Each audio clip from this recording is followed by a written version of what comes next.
Good afternoon, welcome to UK Column News. It is the 29th of January 2015 and it's just gone 1 o'clock. Myself, Louise Collins, Brian Garish and Nick are in a rather wet and windy Plymouth today. Wet, windy and cold, and reports across the country are much of the same, or snow, some quite strong winds and showery gusts in places. So altogether pretty gloomy, but if you're feeling upset and suffering with the cold and that gloomy weather, don't forget it's the, what is it? It's the beavers and the squirrels, according to the Daily Telegraph. So there we are, just think of those beavers, think of those squirrels at work in the tundra to upset your day with rain or snow. And of course, it's all global warming anyway. Well, straight on to Britain's politicians. Indeed. And what's really happening. Well, this was highlighted in politics.co.uk, and they really are going for the Lord Chancellor and Secretary of State for Justice, Chris Grayling. They're exposing his promise to sell his London flat and repay any profit to the taxpayer after spending £10,629 doing the flat up in 2005. A year later, he put in another invoice for £3,534. This time it was for service and maintenance. A month after that, another invoice came through for £2,250, and this time it was for refurbishing the property. The Telegraph is the people who first uncovered all of this in 2011, and their figures found that in total, in 2004 to 2005, he claimed £12,738 on the property. In 2004, 2005, he claimed 20,616, and in 2006, 2007, 19,618, and in 2007 to 2008, another £15,000.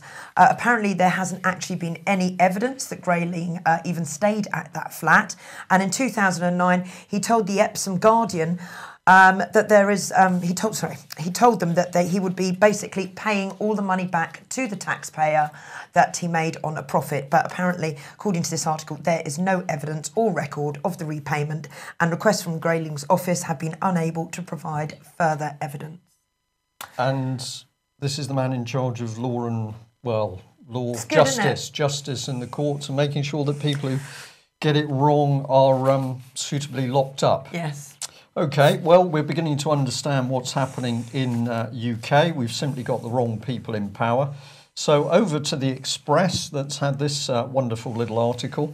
It says Parliament is quite a sexist place, and this has come from Labour MP Chuka Umunna, and this young gentleman is being widely praised as an up-and-coming political star. Many think that he's been groomed for promotion into high places. So we're fascinating that he comments on the fact that sexist MPs are commenting on the dress of women, female members of the House when they get up to make speeches. They're being derogatory to the women. There's no mention of this, of course, Leon Britton, and the fact we have all of this evidence about paedophile rings operating in and around British Parliament. He doesn't want to talk about this. He'd rather talk about his sexism. So is this man ignorant? Is he following the political line to drift public attention away from these high-level paedophile rings? I don't know, but this is clearly what the public's got to watch out for. And interesting, isn't it? Because news is not planned in its structure, it just seems to happen. So we move on to yet another part of law and order with this one, where the Mail has been reporting that the CPS is launching a big crackdown on rapists, particularly people who prey on drunk women. So what we're putting in here is that there's got to be basically it's going to put pressure on male perpetrators of rape. So many people will say yes, of course, this is as it should be. So here's big splash for the CPS. Meanwhile, we've got this lady. Theresa May, what's she been saying then? Well, lovely Theresa May is advising victims of crime to go online and report incidents rather than call 999. And she believes the internet would save police time and money. She went on to say that the internet is being transforming other services such as banking and shopping. But apparently there's a pilot scheme already in place in Surrey and Sussex, and it's going to be going nationwide in a few months. But the Home Office did come back and say those victims of serious crime like rape and assault, well, you're okay to use 999. Right, let's add a bit to that slide. If we can just pop that one back up, please. There we go. So on those comments, what did they say they were going to do? They're going to do something for victims and... Said, yeah, the victims of serious crime like rape and assault should use 999 to call. Okay, so let's have a look at this lady, Alison Saunders, the boss of the Crown Prosecution Service. She, her team in the CPS have been hounding child abuse victims, and they've been failing to prosecute their rapes. So this is complete and utter hypocrisy from Alison Saunders of the Crown Prosecution Service. And then if we come over this side, we've got Theresa May, who's clearly been abusing her duties in office by failing to set up a full and independent inquiry into the rape, torture and murder of children. So how can we stress this for the public? Well, let's bring in this lady, brave abuse victim and whistleblower Melanie Shaw. So we've got little inset photographs there of Beechwood child abuse victim Melanie Shaw before on the left and after on the right. These two women gave her their personal help. So the proof is out there that we have hypocrisy and lies from the woman at the top of the CPS and the woman at the top of the Home Office. They are not helping victims. They're not bringing perpetrators of crime to book. This is a whitewash of vicious abuse of young people, and clearly they know what's going on. Yeah. And a bit of spin that's about to drift in, we've seen it start in Scotland, is that the NHS is now trying to say, well, all paedophiles are men. Of course, this is the grand lie, because basically the ratio is roughly 50-50, a slight addition to the male side, about 52%. But what's coming is the spin to nudge us into thinking that women are beyond this. Absolutely untrue. And on the subject, we've got Exaro talking about links between paedophiles and Buckingham Palace. And they're highlighting that reports on this subject just happened to be passed to Sir Leon Britton. And, oh dear, a bit more of the same. Lord Britton is quoted as saying in a letter to Geoffrey Dickens in 1984, the royal household is extremely concerned. Nothing was done, nothing happened, cover up. But interesting, this is the same Exaro that seems to basically be hounding Ben Fellows. What has this man done? Well, he's come forward with allegations of sexual abuse, but surprisingly, Exaro are very much in an establishment line where Ben is concerned. Now, staying with Exaro, we just like to flag up this one because a couple of days ago, I personally tweeted out that we were getting little snippets of information alleging a spat between government security services, including GCHQ, as information came to the surface about the boys' homes, particularly in Northern Ireland, and paedophiles in government, and of course deaths. And we also pointed out that there seemed to be an attempt by Britain's security services to smear SAS troops who were given shoot-to-kill orders, assassination orders, when they were working in Northern Ireland. Now, we broke that story basically on the 27th of January. Just fascinating that what came next was Exaro Mark Watts saying these files are potentially dynamite, i.e. how paedophilia led to Soviets compromising of UK intelligence. No wonder MI6 is spooked. Well, we're saying here, watch out for the spin, because, of course, what we're really talking about is our own intelligence services using this as a tool with paedophiles not only in the intelligence services, but also in amongst our politicians. So we're just going to watch Exaro very carefully. Many people, of course, are very buoyed up by the reports Exaro's producing. We're starting to dig a little bit deeper and say just what is the relationship between Exaro Special Branch and perhaps their knowledge of what's happening in security services. And on this subject, we'd like to report that there's an interesting court case coming up this coming Monday in the Royal Courts of Justice. It's a harassment claim between Liverpool businessman Philip Kerr and MI5. And he has been accusing MI5 of harassing him after he failed to agree to work for them. He alleges systematic, organised stalking and harassment of a targeted individual. So if we look at that in a bit more detail, these are some of the claims that have come through. He's claiming actual and attempted entrapment, overt and cryptic attempts to recruit him as an informer, abduction, false imprisonment and drugging, independently witness deployment of a trained bird or birds to inflict noise. Now, on his blog site, this is compared with harassment common to other victims, overt surveillance, threats, stalking, theatre, contrived situations, breaking into his home and private vehicles, and installation of foreign electrical equipment in his home in the Wirral. So these are very, very serious allegations, but more serious is that MI5 over recent months have been desperate to squash the case using the secret investigatory powers tribunal, but now they've actually been called into open court.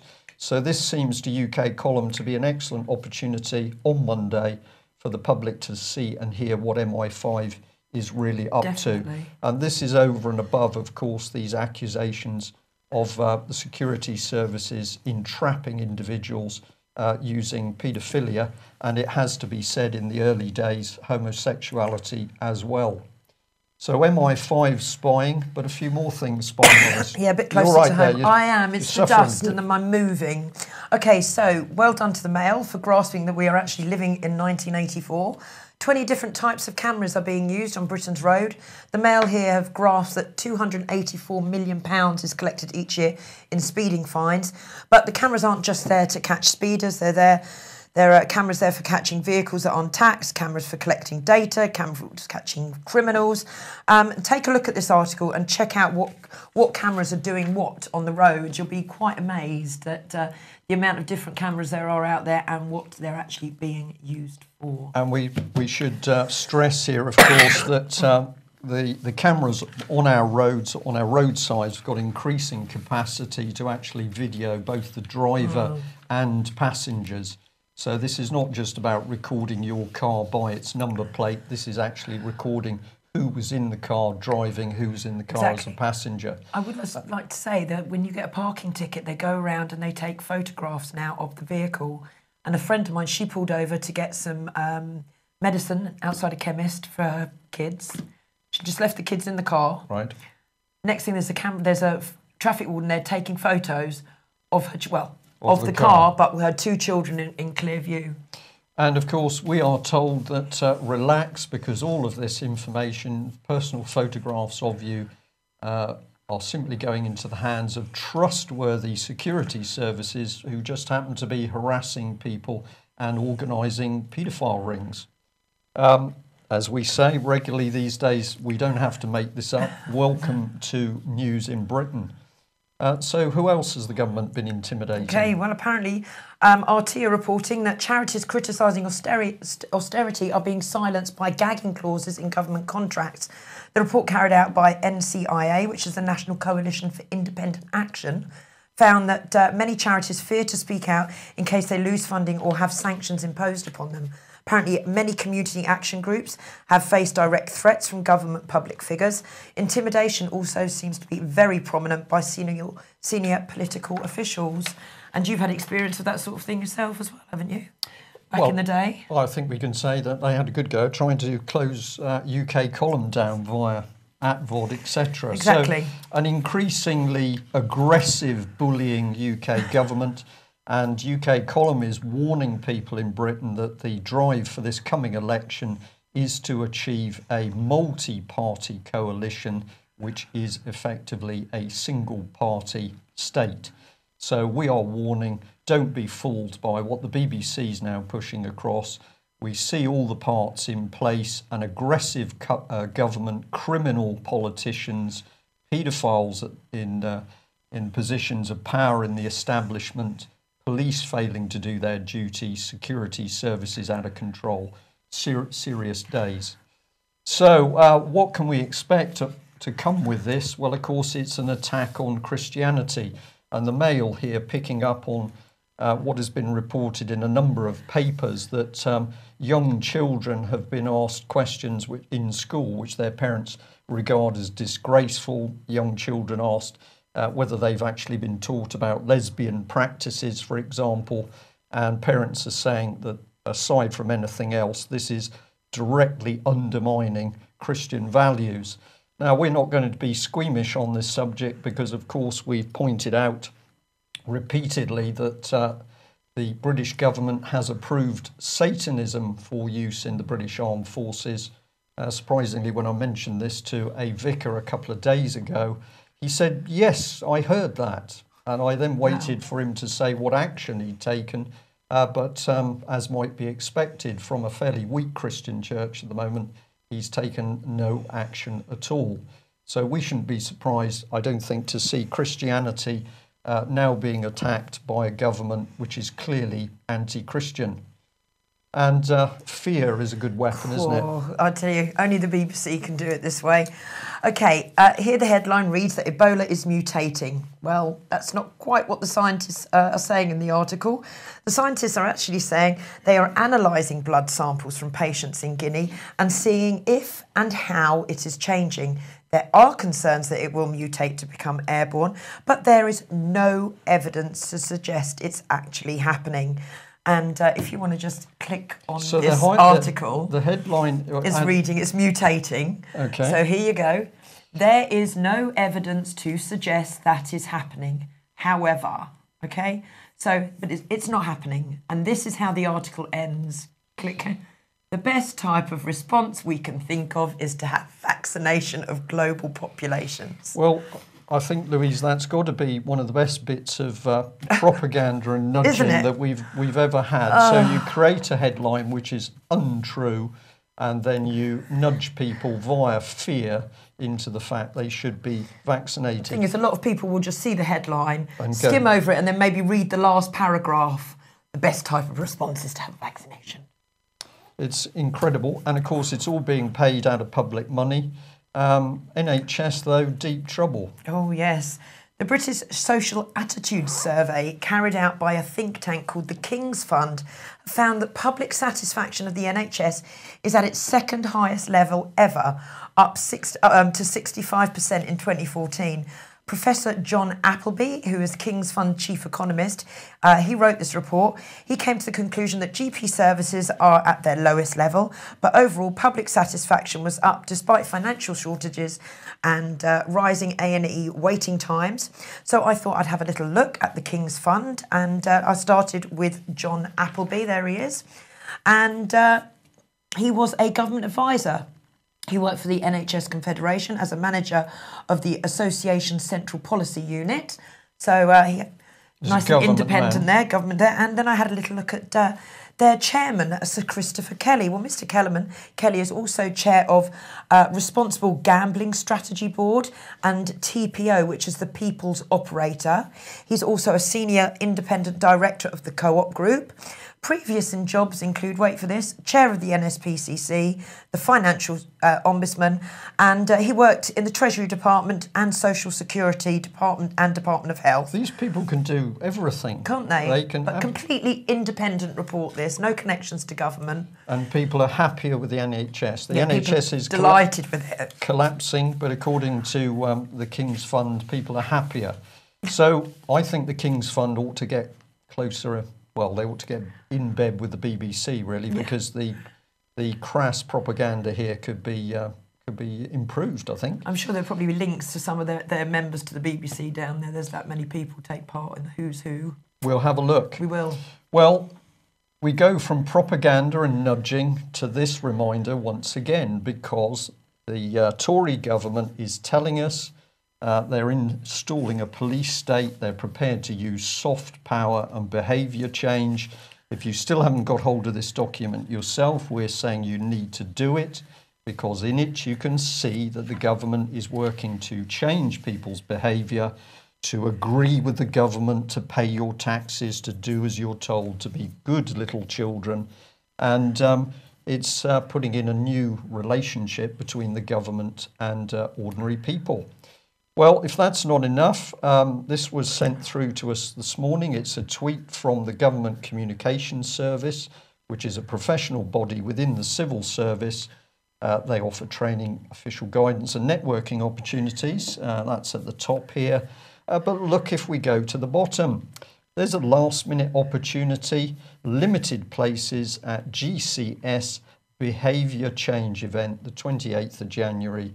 So there we go. This stuff is being pumped through the civil service. Why is the civil service now untrustworthy, incompetent and in decline? Because we've got good civil servants literally having their mental capacity reframed. And this was last night, wasn't it? This has just come out. It's 24 hours, one day. It's got on that tweet. I got the tweet right, actually. No, well done. It's good. I'm catching up on the. I still haven't got a clue what I'm doing on the IT. Well, this is a serious subject, but we're not going to shy away from it, because it seems to be creeping into the press more and more. And this is complaints by the Jewish community in Britain. And the latest headline, apologies, I think this is a Mail.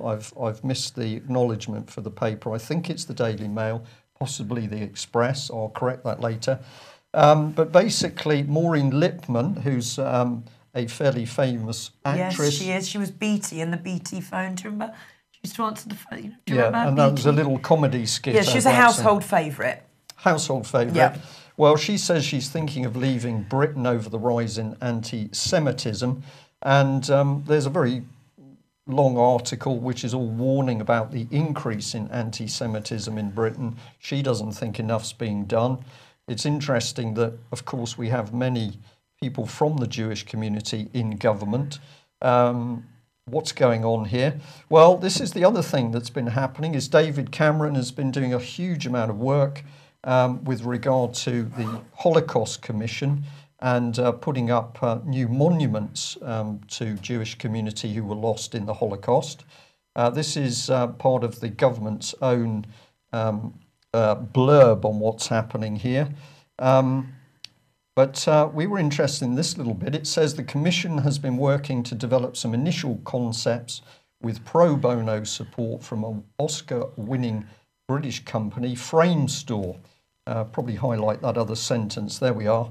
And we were just curious as to who was involved in what was going on here. Now, this is the actual document itself that Mr. Cameron's been assisting. Britain's Promise to Remember. Huge amount of work going into remembering the Holocaust. It involves a drive to educate children in schools. Massive resources going into this work by David Cameron. But Framestore, well, here we are. This is the organisation. What do they say? Well, they say, we are Framestore, extraordinary images, extraordinary talent. And the man behind it, and the man who's been working very closely with David Cameron, is this man, Sir William Sargent. We're fascinated by this man. He's got a digital image company. He's worked with Hollywood, all of the Harry Potter films, television awards, Television Society, Grammy, Oscars. He's in amongst it. But also, he's a government man. He's a fellow of the Royal Society of the Arts, but he was a board member of HM Treasury. He's been in the Cabinet Office, working with the Cabinet Office. He's been Permanent Secretary, Regulatory Reform. And of course, by the time you do that lot, you get knighted. But this is his statement, that he's equally at home in Hollywood and government. Oh, well, that's good. It's good, isn't it? Yeah. So is this what we're really seeing now is going on in politics in Britain. We're not sure whether it is serious politics to look after the welfare of this nation, or there is a film or a play being constructed in order to take our attention away from what's really happening. So we're not going to say any more than that, but we just thought it was important that the British public really knew who was engineering this, and perhaps there's some questions as to why there's this huge focus when we can't recognise the hundreds of thousands of child victims in Iraq, Afghanistan, Libya and Syria. Can I just quickly add, it does though seem things are going so out of control. It is like something from the movies, real life nowadays. This is absolutely, it is something out of Hollywood. It could be a Hollywood movie. Nudging. Yeah. This is creating not reality but surreal social and political economic situation. And this is the dangerous attack on our minds by the British government. We'll just give David Cameron some credit because this was one of his initiatives, which was to cut red tape. Of course, it's achieved absolutely nothing. So we'll move on to fracking. Yeah, fracking. Okay, so we need to go to Iranian media to find out about fracking in Lancashire. Ian Crane's buddies, Quadrilla, have applied for exploration licences up in Lancashire, but the people came out to oppose Quadrilla and it seems to have made headway as the council have delayed their decision on fracking. But I wonder if they've made that decision till after the election. We will see. We'll hold back now. But everyone vote for us because we don't know. We're not going to make the final decision. And then boom, election over. Yeah, there's those licences. And we understand that fracking has been sort of stopped or halted north of the border in Scotland at the moment. So England, of course, is always fair game, destroy the country and the water supply system. But north of the border, it's been stopped. Just jumping about north of the border, did you see something about Trident moving to Wales?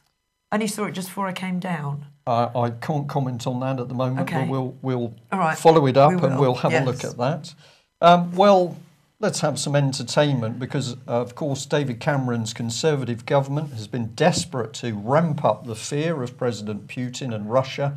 According to David Cameron's Tories, we should be very frightened not only of ISIS and the Islamic State, but, of course, President Putin and Russia.